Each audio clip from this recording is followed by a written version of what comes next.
BJP नेता अपर्णा यादव के राष्ट्र प्रेम की खूब चर्चा हुई। सपा छोड़कर आने का कारण भी अपर्णा ने यही दिया कि वो राष्ट्रवाद के लिए आई हैं और इससे बड़ा उनके लिए कुछ नहीं है।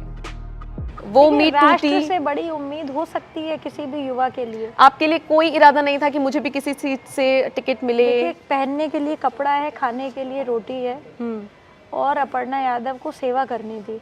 मैं वहाँ भी कर रही थी क्योंकि यहाँ पे राष्ट्र की बात थी, इसलिए मैं यहाँ आ गई। Simple is the theory. हालांकि चुनावों से ठीक पहले अपर्णा का पाला बदलना बहुत सारी बातों को हवा दे गया। कहा गया कि उन्हें लखनऊ कैंट से चुनाव लड़ना था, अखिलेश ने टिकट नहीं दिया तो वो बीजेपी में आ गई। वो अलग बात है कि अपर्णा ने इन खबरों को बिल्कुल बेकार बताया था। अब जब अपर्णा बीजेपी में आ गई तो कयासबाजियों का दौर शुरू हो गया था। किसी ने कहा अपर्णा को लखनऊ कैंट से टिकट मिलेगा, किसी ने कहा उन्हें मैनपुरी की करहल सीट से चुनावी मैदान में उतारा जाएगा। जब दोनों बातें झूठी साबित हुई तो फिर उनके योगी कैबिनेट में जगह मिलने को लेकर खबरों का बाजार गर्म हुआ। हालांकि योगी के शपथ ग्रहण समारोह होने के बाद ये सब भी साफ हो गया। वो अलग बात है कि अपर्णा इस जिम्मेदारी को लेने के लिए पूरी तरह से तैयार थी। देखिए, अगर आशीर्वाद मिलेगा मेरे शीर्ष नेतृत्व का तो क्यों नहीं जिम्मेदारी उठाएंगे। बाकी सब कुछ मैं शीर्ष नेतृत्व पे छोड़ चुकी हूँ। जैसा वो कहेंगे वो कर रही हूँ। अभी उन्होंने जो जिम्मेदारी जिलों की दी है मुझे प्रचार करने की, प्रसार करने की, वो मैं कर रही हूँ। मैं पूर्ण निष्ठा के साथ अपनी पार्टी के साथ हूँ। जी। सपा में रहते हुए भी आप जनता की सेवा कर सकती थी। सिर्फ विचारधारा ही एक मकसद था या फिर एक होता है ना अपर्णा कि मैं भी कहीं जाऊंगी तो एक उम्मीद के साथ जाऊंगी। कोई भी जाएगा आगे स्विच करेगा, एक उम्मीद के साथ करेगा।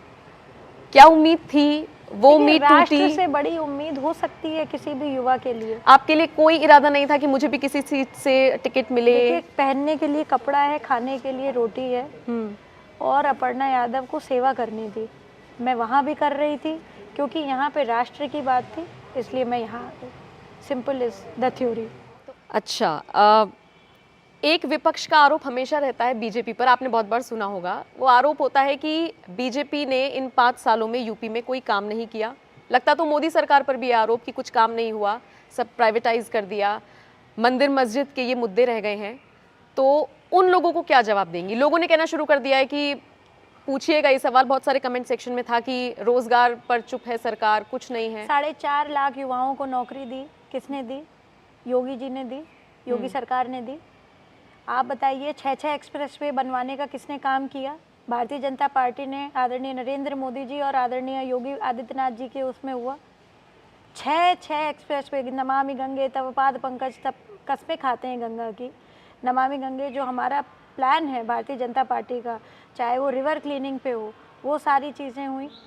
और तीसरी बात, मैं सबसे इम्पॉर्टेंट बात कर रही हूँ, कोरोना जो फेज़ आया है, कोई और पार्टी अगर इस प्रदेश में होती संभाल नहीं पाते वो लोग, जिस तरह से मैनेजमेंट हुआ है कोरोना का।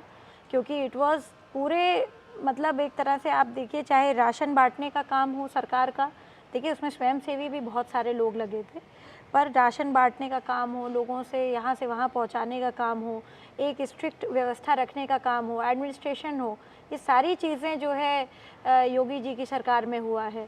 महिलाओं के लिए कितने अच्छे काम हुए हैं, चाहे वो केंद्रीय हो, चाहे उत्तर प्रदेश की जितनी भी व्यवस्थाएं हुई हैं, चाहे वो उज्ज्वला योजना के तहत हो, चाहे वो आपको डबल राशन मिलने का काम हो, चाहे आपको जो है जो शेरनी दल बने हैं अभी।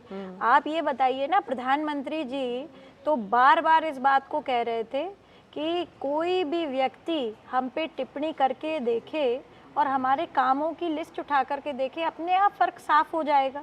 और मैं बताती हूँ, ये विपक्ष का आरोप हमेशा लगता रहा, जो आप कह रहे हैं मस्जिद और मंदिर वाली बात, राम मंदिर का जो इशू था, ये जब भी उठा तब सरकारें और औरों की थी, मगर बनाया किसने और बना कौन रहा है?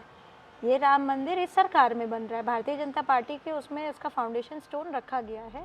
ये एक बहुत ही गर्व। कुल मिलाकर देखा जाए तो अब तक अपर्णा के हाथ कुछ नहीं लगा है, लेकिन ये भी सच है कि राजनीति में अपर्णा का कद इतना भी कम नहीं है कि बीजेपी उन्हें खाली ही रहने देगी।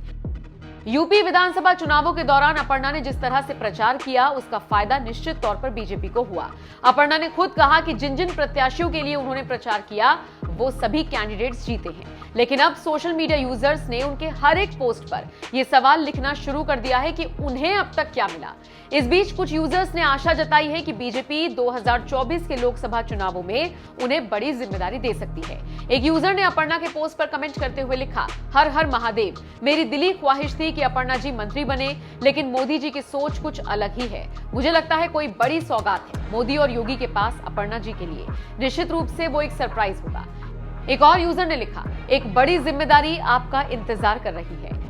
खैर, यूजर्स के कमेंट्स एक तरफ हैं और इससे इतर सच्चाई दूसरी तरफ। हाल फिलहाल अपर्णा को कुछ मिलता नजर नहीं आ रहा, लेकिन खुद को योगी आदित्यनाथ की बहन बताने वाली अपर्णा पर बीजेपी बड़ा दांव लगा सकती है।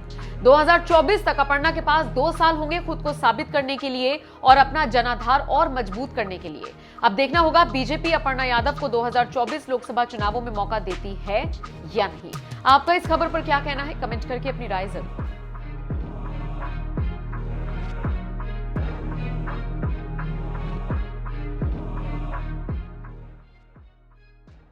देखिए, अगर आशीर्वाद मिलेगा मेरे शीर्ष नेतृत्व का तो क्यों नहीं जिम्मेदारी उठाएंगे। बाकी सब कुछ मैं शीर्ष नेतृत्व पे छोड़ चुकी हूँ। जैसा वो कहेंगे वो कर रही हूँ। अभी उन्होंने जो जिम्मेदारी जिलों की दी है मुझे प्रचार करने की, प्रसार करने की, वो मैं कर रही हूँ। मैं पूर्ण निष्ठा के साथ अपनी पार्टी के साथ हूँ। जी।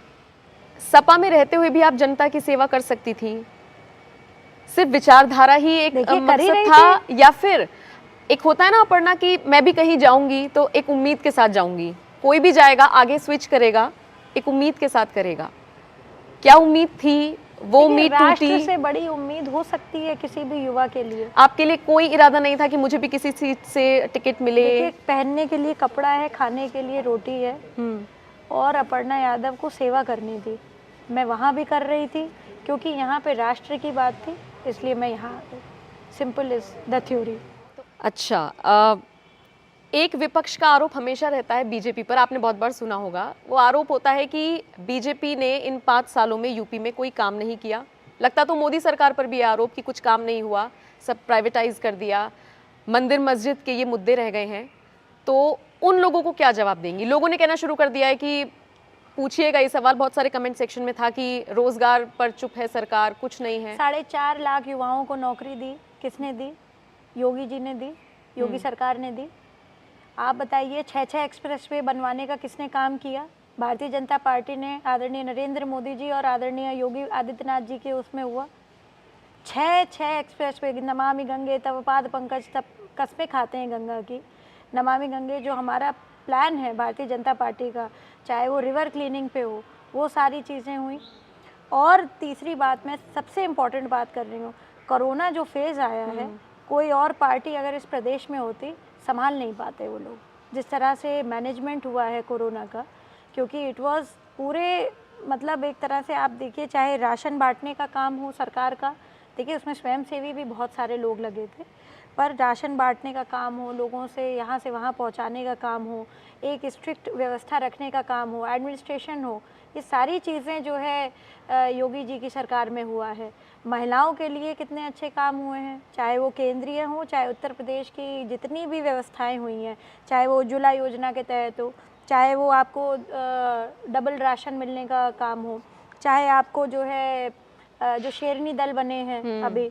आप ये बताइए ना, प्रधानमंत्री जी तो बार बार इस बात को कह रहे थे कि कोई भी व्यक्ति हम पे टिप्पणी करके देखे और हमारे कामों की लिस्ट उठा करके देखे, अपने आप फ़र्क साफ हो जाएगा। और मैं बताती हूँ, ये विपक्ष का आरोप हमेशा लगता रहा, जो आप कह रहे हैं मस्जिद और मंदिर वाली बात, राम मंदिर का जो इशू था, ये जब भी उठा तब सरकारें और औरों की थी, मगर बनाया किसने और बना कौन रहा है? ये राम मंदिर इस सरकार में बन रहा है, भारतीय जनता पार्टी के उसमें उसका फाउंडेशन स्टोन रखा गया है। ये एक बहुत ही गर्व और हर्ष